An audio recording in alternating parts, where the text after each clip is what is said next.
السلام عليكم. دابا دخلنا لواحد المكان اللي تبدل بزاف. واه، واش هذه هي نفس الحديقة اللي كانت في عين السبع؟ عين السبع اليوم عندها وجه جديد، تنظيم، خضرة ونفس زوين. صراحة حتى أنا تفاجأت، قلت غير غادي نلقى بحال قبل. ولكن راه ماشي غير التبديل، المهم هو الاستمرار. ايوا هنا السؤال، واش غادي نبقاو محافظين ولا غير حتى تفوت الحماسة؟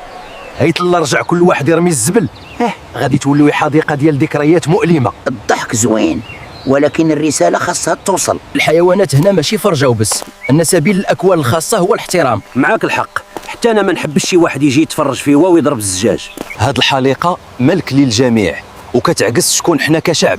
اللي كيهم لها راه كيهم راسو قبل كل شيء. إلا بغينا التغيير يدوم خاصنا نكونوا قدو المسؤولية. تغيير المكان ساهل، تغيير العقليات هو التحدي الحقيقي. تصور معايا اشومبانزي كون كنتي حتى انت محبوس هنا. الله ينجيني، اش بغيتي عندي اسيدي عسيله، راه تنضحك هاعاك. كنت معاكم أصيل الحقيقي. لايك وسبسكرايب وخليوا المكان نقي.